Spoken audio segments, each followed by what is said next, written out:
She entered that room as she always had. Gentle smile, soothing voice, big eyes with practiced innocence. But this time, the room didn't yield to her. No one turned to give a hug or a look of condolence. Instead, the silence was icy, colder than she'd ever experienced. Robyn Brown was no longer entering a family meeting. She was entering a trial by her own design. And the proof? Not mere rumor or suspicion any longer. It was written in ink, signed on paper, and supported by years of silence. For the first time, the other wives had something concrete, something they could hold aloft and proclaim. This is where you chose yourself over all of us. There she was, sitting in front of Meri, Janelle, and Christine, each of them staring at her, not with anger, but with something so much stronger. Resentment, history, clarity. They weren't here to fight. They were here to reveal. And where was Kody? He wasn't sitting beside her like he always used to. No, he was standing behind her, shoulders rigid,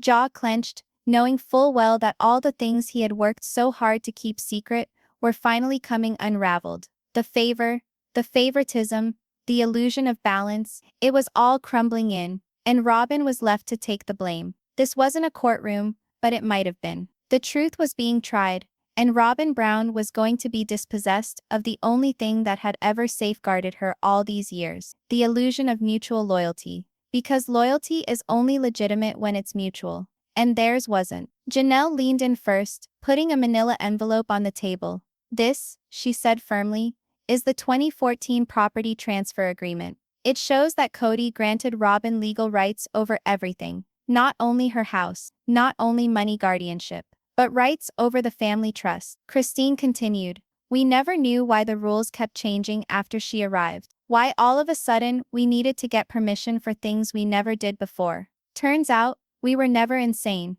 We were just being erased slowly. Meri, usually quiet during these times, locked eyes with Robyn and asked only one question. How long were you going to act like we were equals? The room fell silent. Robyn didn't say anything. Her hands remained clasped in her lap.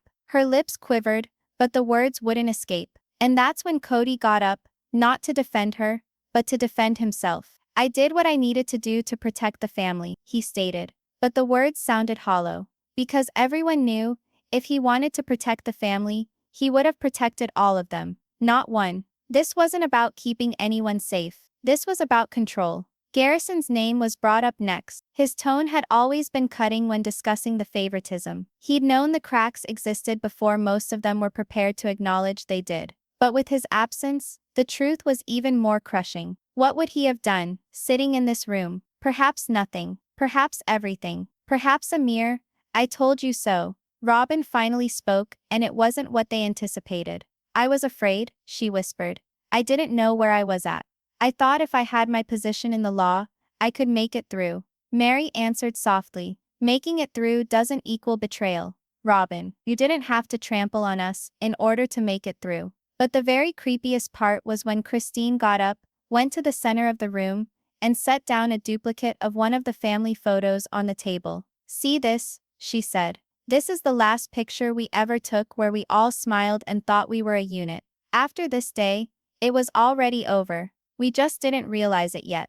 And that's when it sank into Robyn. This wasn't just a matter of a legal document. It was about a wound that was bleeding, because she never once attempted to cauterize it. She wasn't just the chosen wife. She was the one who profited from all their sacrifices. Every time they lost something, she gained. Every no they heard, she received a yes. And every question they swallowed, she was given reassurance. The evidence, the emotions, the trends, they were undeniable now. And Robyn had no defense left. The courtroom in their imaginations wasn't ruled by judge or jury. It was ruled by history. And history had delivered its verdict years ago. But just when it didn't look like the tension could thicken further, just when Robyn seemed about to finally crack, a voice at the back of the room said something that flipped the mood on its head. It was Savannah. I still believe there's time to repair this, but only if we can drop the act. Nothing has occurred. It was a crack of hope.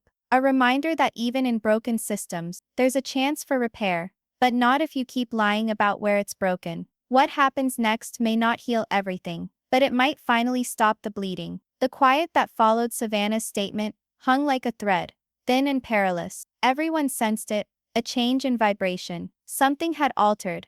not because the truth was spoken, but because something younger had spoken it. Savannah's voice wasn't raised. It wasn't furious, but it carried weight, perhaps because she was among the few who'd seen the fall from a different chair.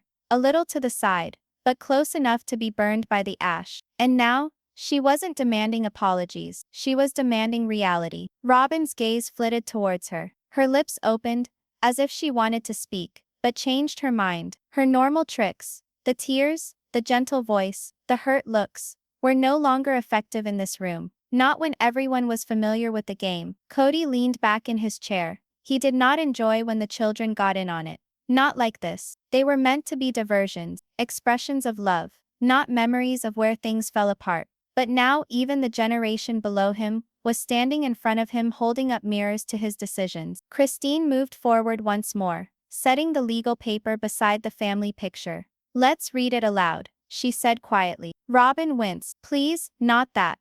But Christine wasn't inquiring, she was announcing. Janelle reached for the envelope and opened it with delicate fingers, as if it would burst. And in a way, it had. "This," she began, "is a legally binding agreement, signed in 2014 between Kody and Robyn. It outlines that in the event of financial disputes, Robyn's property rights would override those of any other wives. It also gives her full legal guardianship over her children, even in communal family matters." Meri raised her eyebrows. "Wait, overriding the other wives? Was that ever even discussed?" Kody did not reply, but the silence was its own admission. "We were never asked, because our votes ceased being important once that was signed," Janelle stated. The room wasn't tearing apart and screaming. That would have been simpler to manage. No worse. Everyone was serene. Everyone was articulate. And that made it hurt worse. Robyn finally whispered, "I didn't ask for it to be a secret." Kody said it was just in case, that it wouldn't make any difference. Christine flashed, not in anger, but something colder: disgust. "You mean the same Kody who told us that everything was always equal?" She stared him dead in the eye. "You made us think we had a say in things, and the whole time you were constructing a legal framework that excluded us piece by piece." Meri nodded her head. "And we stood up for you, Robyn. God knows we did. We convinced the world that you weren't the favorite. We convinced ourselves that the betrayal wasn't about money. It wasn't about forms. It was about trust that had been gradually drained from their existence beneath the ruse of love. And worst of all, they had allowed it to occur because they trusted him." Kody rose to his feet, not furious, not screaming, just exhausted. "I didn't mean to shatter this family," he said, scanning the room, not resting on any individual. I thought if I could maintain one thing constant, perhaps everything else would not collapse." Robyn glared at him, her eyes raking him for something, perhaps a save, perhaps simply recognition. "But you didn't keep it level," Meri said. "You made a system where one of you was safe, and the rest of us were expendable." Savannah moved closer again, this time with a soft determination that caught even Christine off guard. "You always said we were a family, that no matter how messy it got, we'd work it out. But you never worked this out. You just did." She gazed at Robyn. "And you let him." Robyn shattered then, not with screams, not with tears, but her shoulders folded in on themselves. Her head fell, and her hands covered her face. And for the first time she wasn't looking so misunderstood. She was looking vulnerable. Christine skirted around the table and put a glass of water in front of her. No words, just a small act of mercy amidst judgment. Because even when betrayal is apparent, compassion still resides in the bones of women who have suffered too much. Sometimes the truth doesn't yell. It simply sits quietly, not leaving. Kody looked at Janelle. "So what now? You want me to apologize? Reverse it all?" Janelle didn't blink. "No, what we need is truth. No more lies. No more pretend fairness, dressed up in favoritism. No more legal jargon used to hide behind while giving lip service to love." Christine nodded. "And we need accountability, not punishment, just honesty, out loud. For once," Meri continued, "because until it's done none of us can go on." "Not really." Robyn spoke again at last, her voice rough. "What would you have me do?" And for once, no one responded immediately, because it wasn't about action anymore. It was about acknowledgement, about her seeing the harm she never worked to prevent. Finally, after a hesitant silence, Janelle spoke. "Begin by not defending it. Begin by admitting you knew it was wrong. Then perhaps we will believe you're willing to rebuild." Robyn dipped her head. She nodded once, and that's when Christine leaned in and spoke. Because Robyn, the truth is you weren't just given more than us. You took it as you watched us bleed. The words came down like a gavel. Even Kody hadn't attempted to say anything. The session concluded not with mending, but with something even more precious, clarity. There would be no longer pretending, no longer concealing. The truth was out, and it could not be undone. The session adjourned, and yet no one stood. Silence like that does not melt easily. It sticks, resonating in the corners of a room where too many truths have been finally said. Robyn sat, her gaze downcast. Kody stood behind her, no longer guardian-like, only there. The others did not depart immediately either. Instead, they stood, burdened with the knowledge that something irrevocable had just changed. She took a deep breath outside in the hallway. A long, deep breath, as if she'd been inhaling tightly for decades. Perhaps she had. So much of her life in the family had been spent biting back unease, downplaying injustice, telling herself to count her blessings. But now, she was different. Rooted, stable, as if she'd just planted her roots back into her own life. Janelle sat down with her, folding her arms, clenching her jaw. "You know what hurts the worst," she said. "Not that Robyn received the legal protections, not even that Kody did it in secret. It's that we were gaslit into believing we were jealous, paranoid, dramatic, when all along we were correct." Christine nodded, subdued. "He got us to doubt ourselves." And she let him. Behind her, Meri lagged. She stood just within the doorway, peering back at Robyn. There was hurt in her eyes, but something else as well. Curiosity, perhaps even pity. "She's always so good at weeping at the right time," Meri said, but I didn't see many actual tears today. For Meri, it wasn't about documents. It wasn't about property or money. It was about history, shared years, trust broken, the kind of wounds that don't bleed, but scar. And Robyn had walked over them like they meant nothing. Now the veil was stripped away. There were to be no illusions anymore. Kody finally broke the silence in the room. "You wanted to know the truth. You got it," he stated, his tone flat.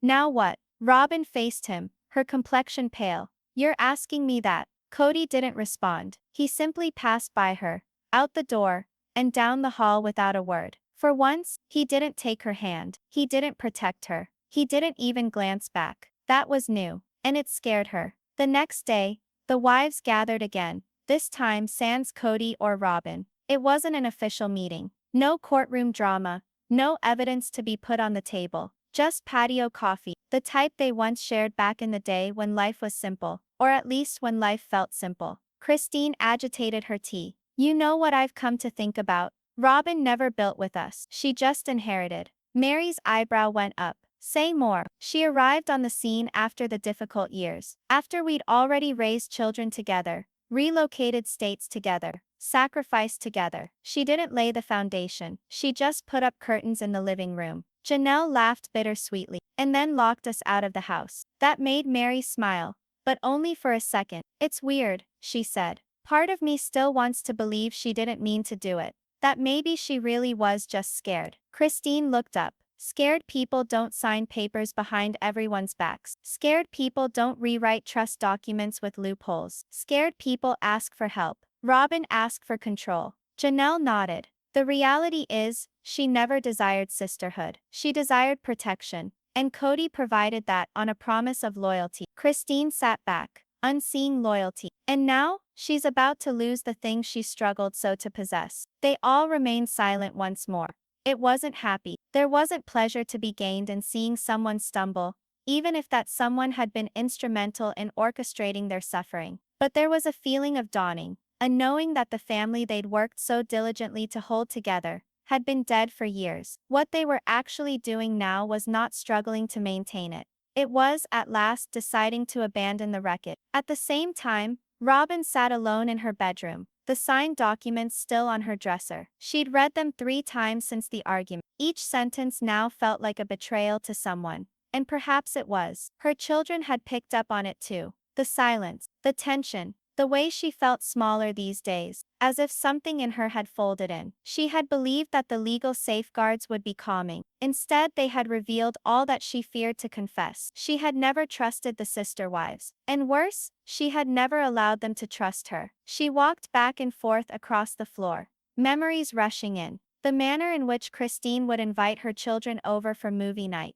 The manner in which Janelle had stood up for her in public when the fans accused her of manipulation. Even Meri, who owed her a lifelong debt of animosity, had attempted time and again to make a bridge. And Robyn had constructed a wall. Now the walls were coming down, and there was no one left standing on her side. Later that night, Kody came home. His footsteps were heavy, his expression unreadable. He didn't say hello with a smile, didn't inquire about how she was doing. He simply sat down in front of her. "I think it's over," he said bluntly. Robyn's stomach fell. "What do you mean, family?" he said. "I've been trying to repair holes in a ship that went down years ago. And now, I think I have to stop lying." She gazed at him. "So what's going to happen to us?" "I don't know." And that was when Robyn realized something terrifying. Kody wasn't fighting anymore. He wasn't angry or defensive. He was just tired. And when a man like Kody stops fighting, he disappears. She stared again at the papers, ones that had made her feel safe, now had left her completely alone. The wives weren't just reclaiming their truth, they were reclaiming their voice. And for the first time in a long while, Robyn had none.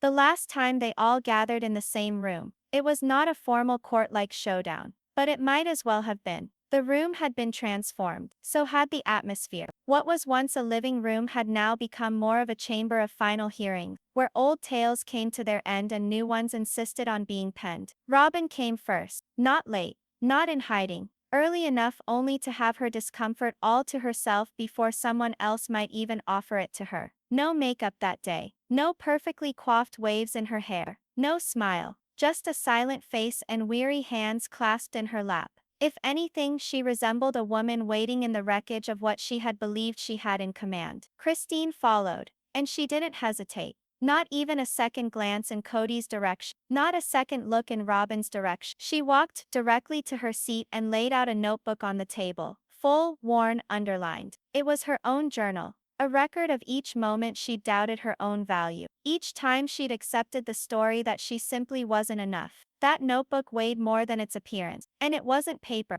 It was evidence. Janelle and Meri trailed after, nodding to one another but not saying much. The silence between them wasn't aggressive. It was packed with mutual understanding. They had already said everything they needed to say at the previous meeting. Now it was time for what was to follow. Kody arrived last. He lingered in the doorway for a beat too long, surveying the space as if he wasn't certain whether he was entering a courtroom or a funeral. Robyn glanced up at him, wishing he would sit next to her once again. He didn't. Instead, he sat next to Meri. That moment, one chair spoke louder than anything they'd heard in months. For the first time in years, Kody wasn't picking Robyn. He was picking neutrality. Christine cleared her throat and began, voice steady and clear. "This isn't about punishment anymore. Not for me. It's about release." She opened her notebook and read aloud a line from 7 years ago. "I feel like I'm screaming underwater, and no one hears me. Robyn's silence makes me feel like I'm being erased slowly, one family dinner at a time." She lifted her head. "That's from the evening truly. Wanted to know why Robyn always sat beside Daddy." Robyn's eyes flashed rapidly, her face impossible to. Christine went on.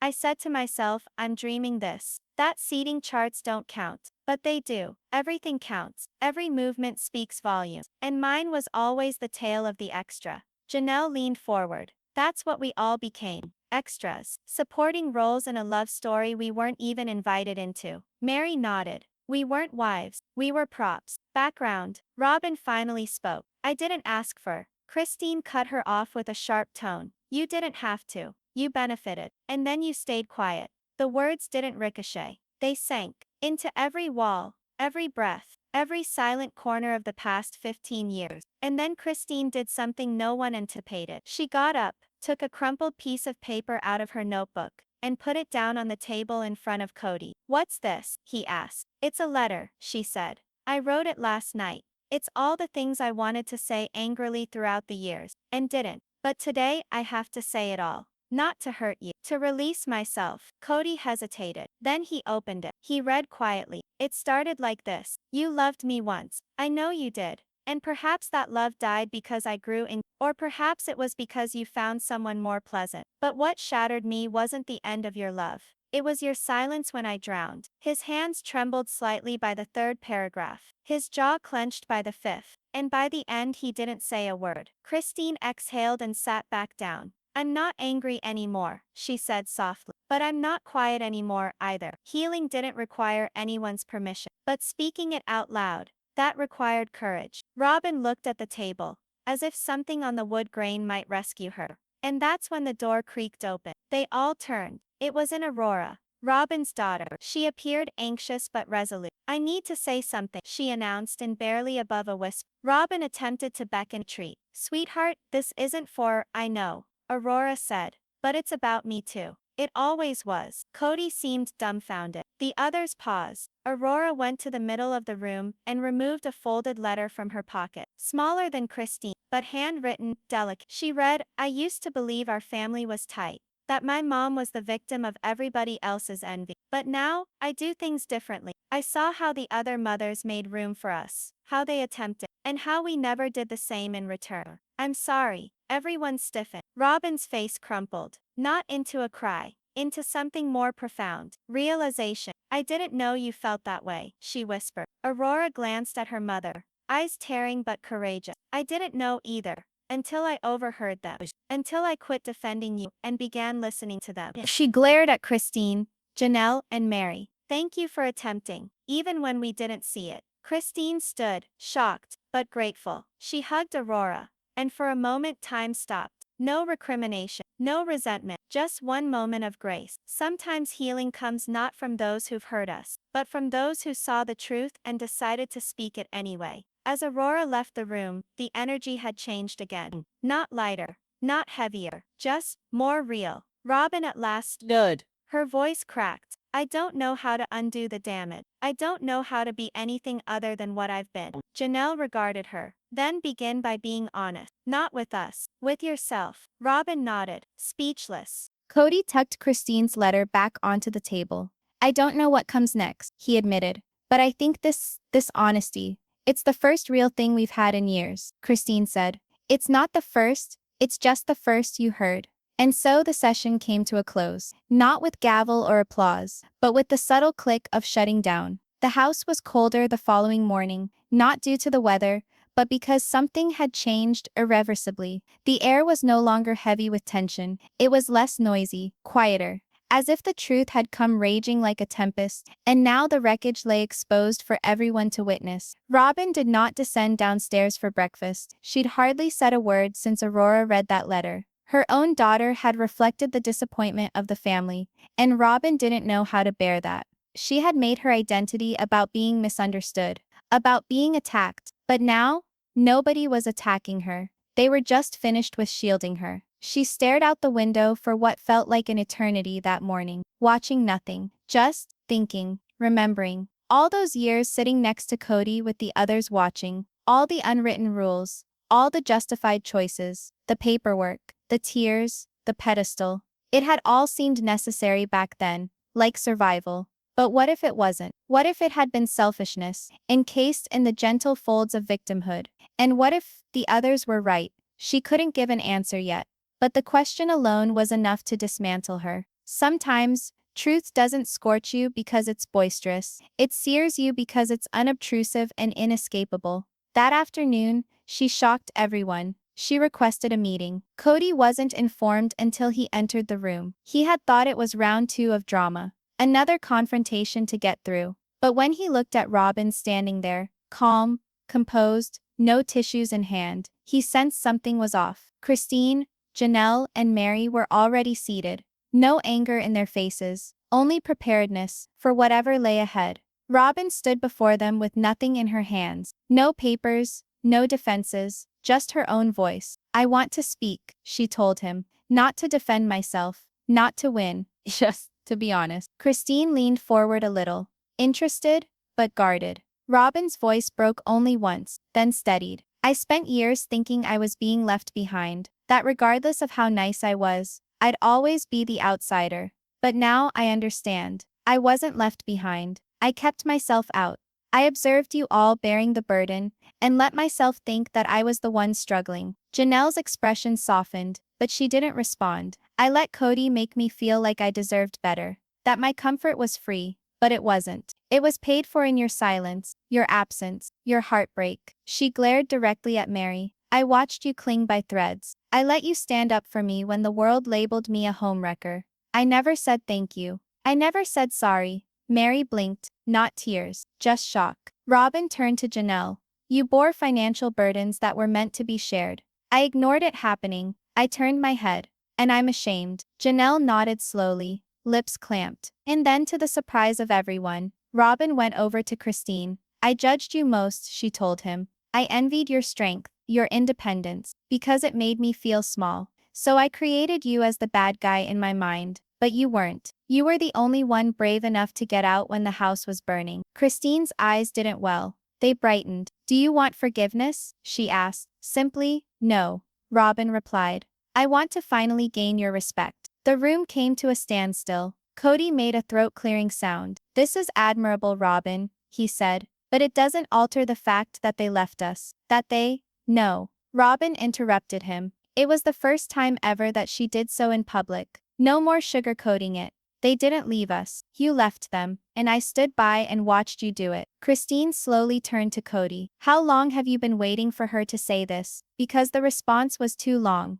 Accountability, once uttered, makes excuses sound absurd. Meri spoke up. So what now? Is this the part where we all hug and pretend it didn't happen? Robyn shook her head. No. I know it'll take time, maybe a lifetime. But I want to be the person I thought I was. The one I pretended to be. Janelle chimed in. We don't require you to change who you are, Robyn. We just require you to stop hiding behind Kody. That stung. But Robyn didn't blink. She sat down, for the first time not alongside him. And I want to terminate the financial contract, she blurted suddenly. The one signed in 2014. Kody's head jerked. What? I want it annulled. Legally. I want equality. Return to all corners of this family, even if the family is broken already. Christine took a deep breath. That's a beginning. Janelle moved slowly. A huge one. Meri chimed in. And 10 years too late. Kody got up, now being defensive. You're going to discard our protection. After all this, Robyn gazed up at him.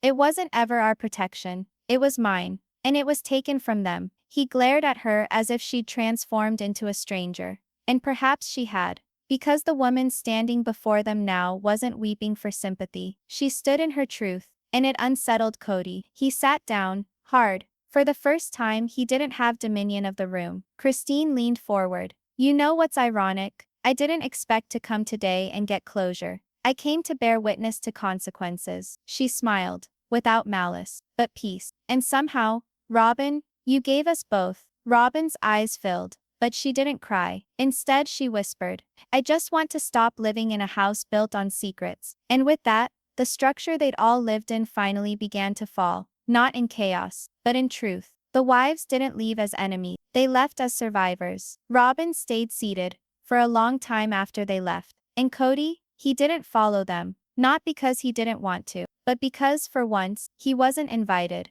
It had been 3 weeks since the final face-off. Nothing from Kody, nothing in a text, nothing in a surprise visit. For a man who once controlled every aspect of their lives, his silence was deafening compared to anything he ever bellowed. But the silence wasn't void. It was healing. Christine, Janelle, and Meri had all stayed in touch, not out of duty, but by choice. They gathered once a week. No scripts, no courtrooms, just coffee, and tales, and occasionally a few tears, when the laughter broke open old wounds. The dynamic was different now. The power wasn't in who sat nearest to Kody anymore. It was in who arrived for each other when it counted. Robyn remained silent too. She didn't reach out, didn't attempt to stage a reunion or coordinate apologies. She just vanished for a time. And perhaps that's what she most needed. But what followed? Nobody anticipated. One warm afternoon, as Christine was getting ready to have a simple backyard lunch with Janelle and Meri, a letter arrived, hand-delivered.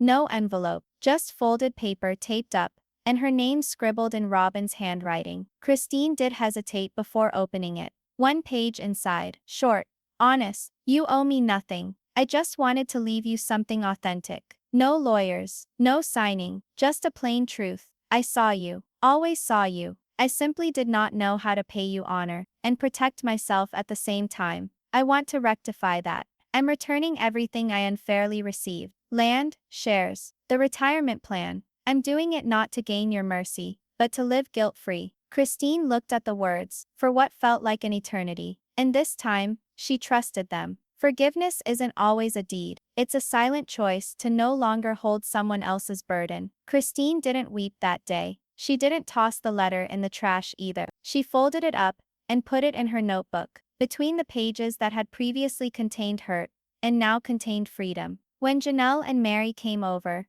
she read it out loud. They sat in frozen silence for a moment. Then Janelle exhaled a deep breath. "Well," she said, "I'll be damned." Meri smiled weakly. "Took her a decade. But hey, I'll take it." Janelle moved closer. "Should we tell Kody?" Christine shook her head. "No, let him wonder." They toasted to that, with lemonade, laughter, and something that felt suspiciously like peace. But peace wasn't the twist. The twist came 2 days later, when Robyn arrived. Not with an attorney, not with a speech, just with her children. They'd stood on Christine's porch, not knowing what to do. But they didn't need to do much. Christine stepped forward. Aurora hugged her first, gentle, brief, but sincere. Then Brianna, wary, but willing. Robyn hung back, hesitating. "I didn't want to come until I could come without needing anything," she said softly. "I just wanted to see if it was possible to start over." Christine did not reply immediately. Then she moved forward,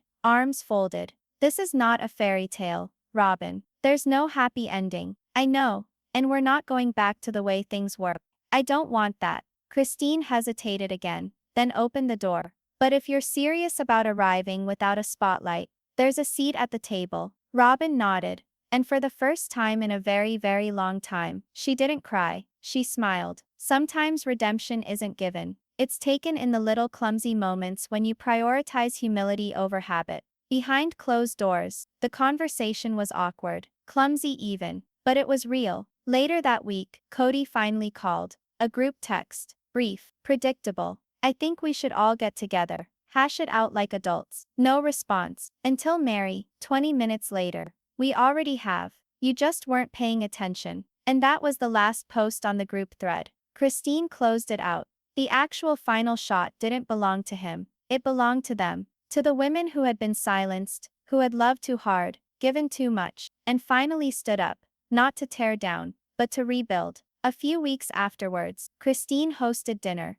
Not fancy at all. Just grilled veggies, homemade bread, and 3 candles dancing in the evening air. Meri brought an album of photos. Janelle brought lemonade. Robyn brought a pie. They sat on Christine's porch, swapping stories about the good times, the road trips, the bedlam of having kids in a house with too many opinions and not enough bathroom. They laughed, really. And when the sun dipped low, and the plates were nearly empty, Christine raised a glass to sisterhood. Not the one we were given, the one we chose. The others raised their glasses. No one looked at the empty chair Kody once filled, because that story was over. And this was the beginning of something better. If you've kept up with the Brown family across years of heartache, secrets, and second chances, this is your time to catch your breath, to recall that families do break apart, and find their way back to one another again. And if you believe in healing, in truth, in women standing up again, and finding their voice again, don't forget to subscribe to Sister Wives Daily Scoop,